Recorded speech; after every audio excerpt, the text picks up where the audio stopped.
The year 2025 has not been over, and a new terror attack has been perpetrated, and this time at the very heart, at the very epicenter of India, Delhi. And that too, the heart of Delhi, region of Red Fort.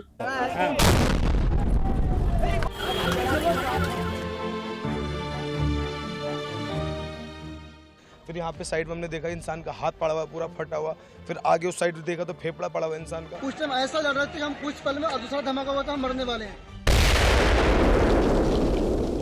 भैया मैंने देखा कि बहुत बुरा नज़ारा था, चारों तरफ लाशें ही लाशें पड़ी हुई थी और कुछ समझ नहीं आ रहा था, दिमाग चलना बिल्कुल बंद हो चुका था उस टाइम पे, क्योंकि मैंने भी पहली बार इतना कुछ मतलब बहुत ही बुरा हो गया था अचानक से। 8-10 डेड बॉडीज मिली है, लेकिन हमने अभी देखा वहाँ तो काफ़ी ज़्यादा, उससे ज़्यादा ही है। घटना किस कारण से हुई ये अभी कहना बहुत मुश्किल है। फिर हमने हाथ देखा, हम तो खुद शॉक्ड हो गए कि मतलब बयान नहीं कर सकते इस चीज। Now around Red Fort on 10th of November around 6:52 p.m. a I-10 car exploded, killing around 13 people as of now while I'm recording this video, and 20 people additional to that have been injured. Now this blast took place near the Red Fort metro station, that is the Lal Killa metro station gate number 1. Lots of innocent people have lost their lives. Entire Delhi is on red alert alongside several states and several cities like Jammu and Kashmir, Haryana, Uttar Pradesh, Tamil Nadu. Alongside this, many other cities and states are on red alert as well. Now, as soon as this terror attack has taken place, our Honorable Home Minister rushed to the place and also rushed to the hospital, taking a stock of the situation, and have assured the people that all the necessary measures by the top agencies, top security agencies of the country would be taken in order to find out that who is at the back of these attacks and who is responsible, and those responsible will be held accountable for this particular attack. By evening and night of 10th of November, it was not very clear that was this a terror attack or not, or was this some other explosion, was this a CNG explosion or whatnot. Several speculative theories were going on, but by the morning of 11th of November, it is absolutely clear that this is a terror attack. The reason is Delhi police has filed an official FIR against this terror attack, highlighting and invoking section 16 and section 18 of Unlawful Activities Prevention Act, which targets and which talks about perpetrating terrorism and supporting terrorism in the land of India. Also alongside this, Explosive Substances Act has also been invoked. Several sections of Explosive Substances Act has been invoked, which involves formation of explosive in the soil of India and also having and storing explosives in the soil of India. Now talking specifically, section 16 of UAPA talks about or deals with the punishment for a terrorist attack that has already been taking place or that has already taken place, and section 18 on the other hand, it focuses on planning, conspiracy and helping with a terrorist attack. Both these sections have been invoked for this particular incident. Now the situation is much more complex and intricate than it sounds. This is not a one-off attack which has taken place, because on the morning of 10th of November, there was another news which was doing the rounds in the newspaper, and that was the seizure of 2,900 kg explosives in Faridabad region in India. Now that was alone, a standalone, a very different news. And on the evening of 10th of November, this particular incident, this particular blast and terror attack takes place. Now these two instances, according to several experts, were obscure, were different, were not related to each other. But by the morning of 11th of November, it is very, very clear that these two incidents, in fact, are very much related to each other and are very much interlinked. I'll show you the interlinkage in a while, but there is third news to it as well, which happened in Gujarat, where anti-terrorist squad of Gujarat also arrested an individual, a doctor, who was also perpetrating one type of terror attack in Gujarat region. Now all these three incidents, if you connect the dots, you'll be able to find one thing, that this is a white-collar criminal conspiracy. Not just a criminal conspiracy, this is a white-collar terrorist activity which is being perpetrated on Indian soil by Indian people, and handlers are in Pakistan and handlers are in other Gulf countries. Now one by one, I'll break down all the events in front of you so that you get clarity on each of the details and how these three things are interlinked to each other. Now first of all, let's talk about this 2,900 kg explosives which were found in Faridabad region. Now first of all, let's make it very clear that this investigation spanned around 3 days, that is 8th of November, 9th of November and 10th of November. Now how this investigation started, that also I will tell you, but security agencies named it as a white-collar terror network which they unearthed, and it spanned 3 different states. One is Jammu and Kashmir, which is a union territory, one is the state of Haryana and one is the state of Uttar Pradesh. And what has has been the recovery, which I've already told you, 2900 kg explosives, alongside that inflammable materials, assault rifles, pistols and improvised explosive devices, that is IED making components, were also found during the raids in Faridabad. Now let's go to the start of this investigation. Now it all started on October of 2025 when several posters of Jaish-e-Mohammed and Ansar Ghazwat ul Hind were found threatening the security forces and calling for anti-India activities in the region of Srinagar in Nogam area of Srinagar.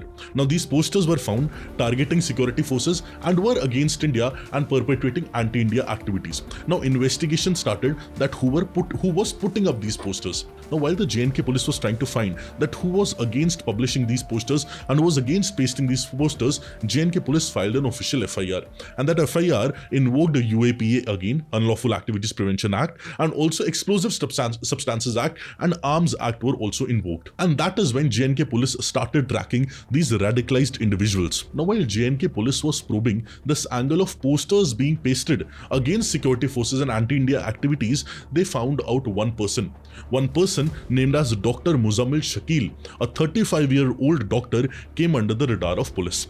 And definitely J&K police arrested this person, and this doctor was studying in Al-Falah Medical College in Dhoj area of Faridabad.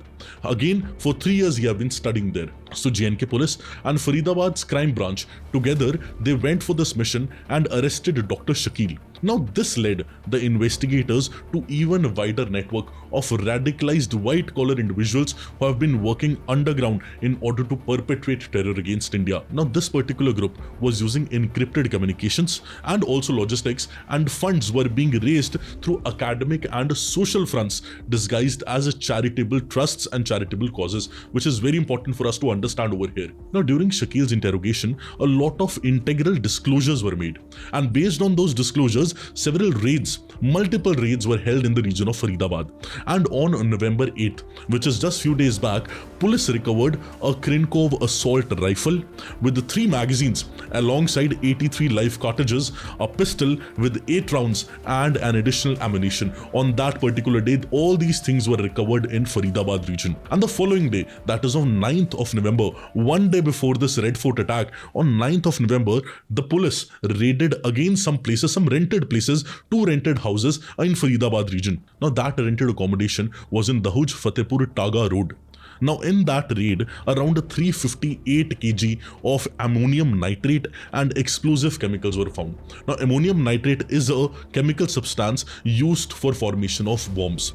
Now because ammonium nitrate at such a huge quantity was found, and alongside that several batteries, several timers and metal plates alongside remote wires and other improvised explosive devices components were also found at one particular place in a rented house in this Dahuj Fatehpur Taga Road, again in a rented accommodation. So on 8th of November, significant recovery was there on Faridabad. On 9th of November, again there was a raid in a rented house. And on 10th of November, the evening of which the Red Fort attack was there, in the morning, the joint team of Faridabad Crime Branch and Jammu and Kashmir Police, they recovered around 2563 kilograms of ammonium nitrate from a house in Dehar colony of Fatehpur Taga, again in the region of Faridabad. Now this Dihar colony is around 10 kilometers away from Faridabad, and this property belonged to a person known as Maulana Muhammad Istaq, who's a Muslim cleric, and in Faridabad region for over 2 decades he owns this particular house. But 8 months back,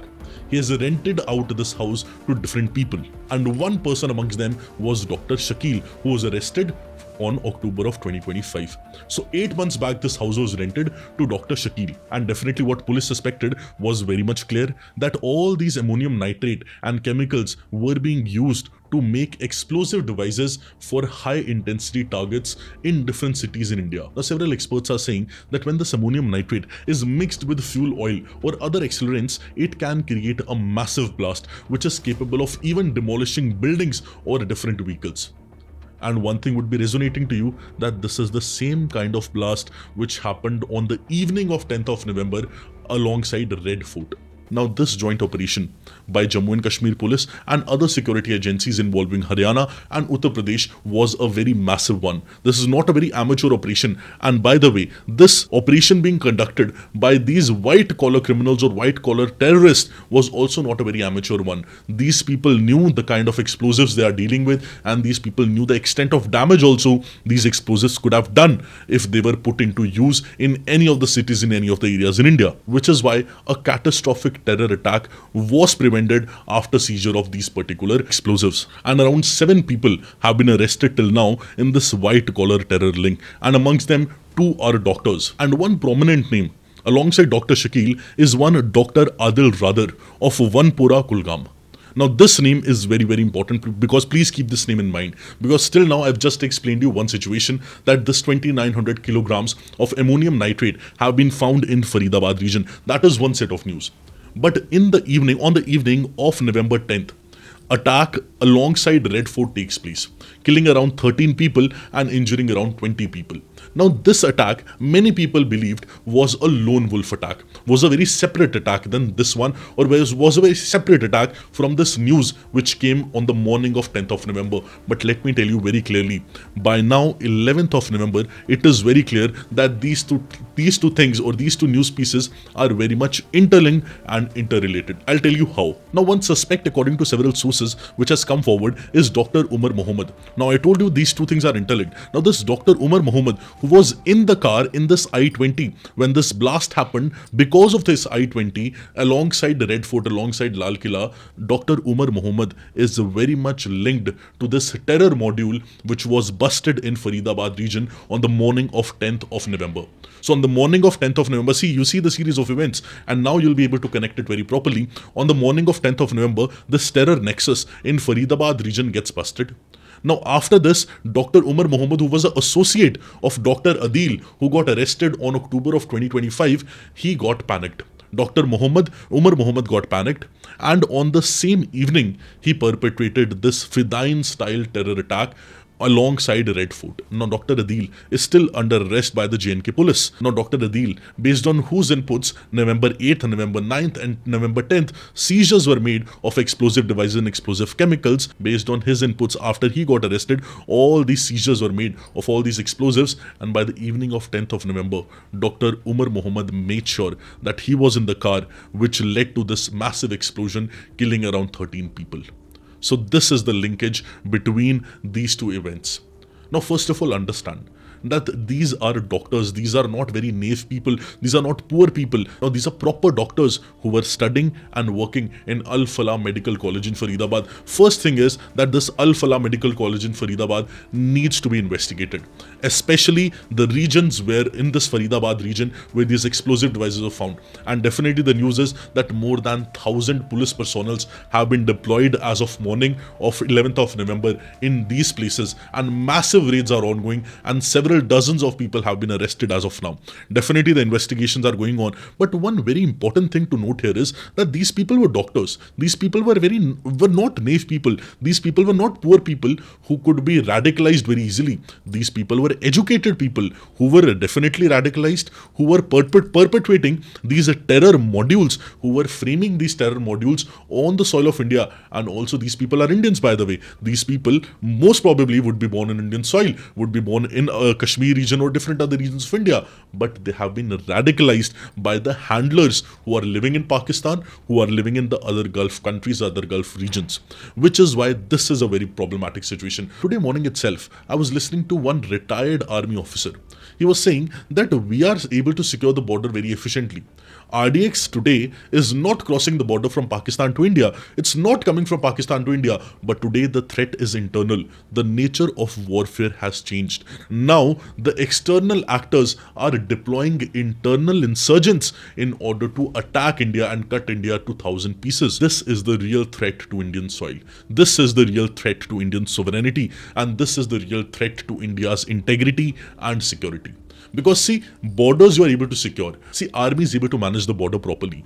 The other security agencies, security forces are able to handle the border and infiltrations across the border. But what if the people in our country are radicalized through social media or through other ways and means, and they start building bombs like this, or like these explosive activities, or like these explosive chemicals being used to create bombs, then what will Indian police personnel do? What will Indian investigative agencies do? Now, this was definitely a very remarkable operation conducted by J&K police alongside Faridabad crime cell, Haryana police and UP police. But what if there is more explosive devices, there are more explosive substances and chemicals in other regions in India?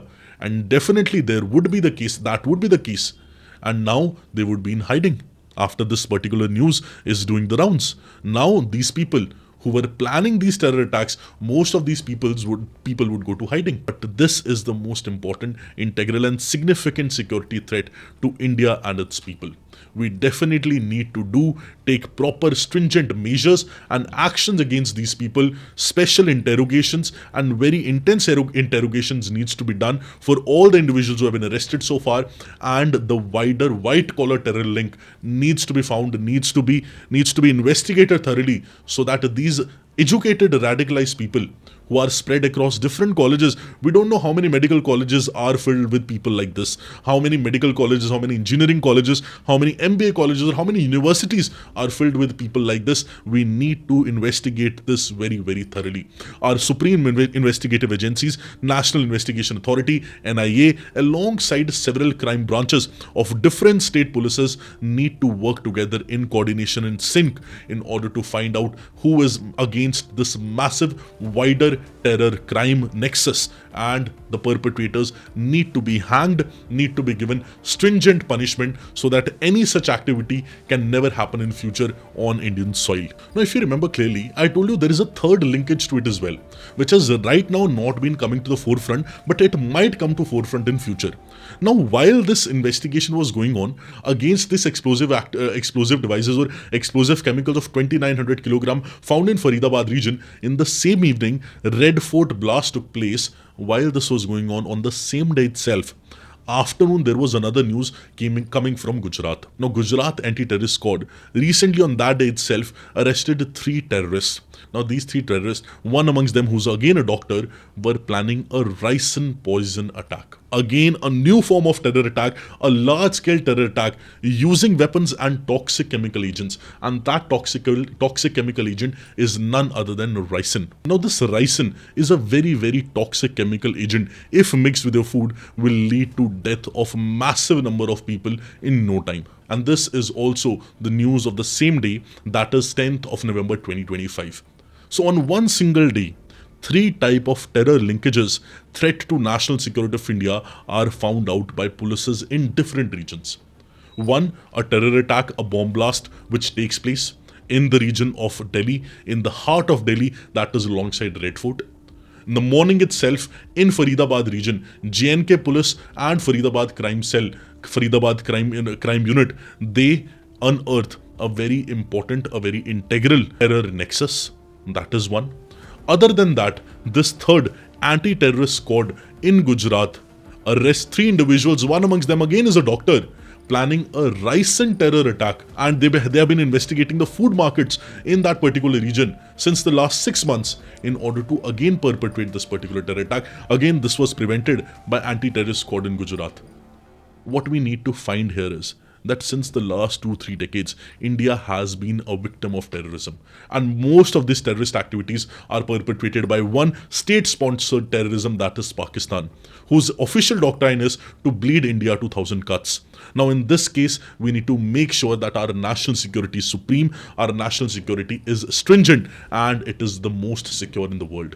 Which is why whatever funds are required, whatever personnel are required, whatever intelligence is required, whatever laws are required, needs to be put forward by the government at priority in order to ensure our national interest and our national security. See, these terror links are not obscure, and there must be more terror links which are existing in India which are not unearthed as of now. See, it has not been many months when this Pahalgam attack has taken place, which again led to loss of innocent lives in our country.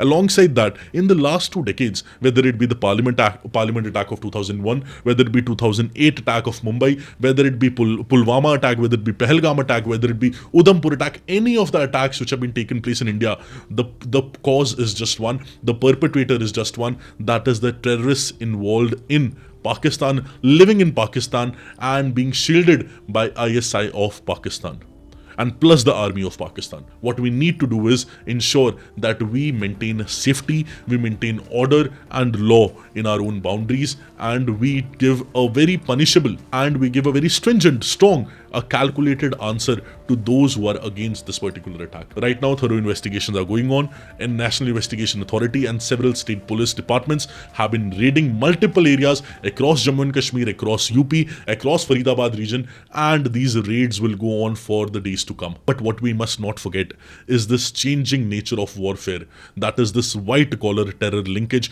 or this white collar terror network which has been growing in its existence.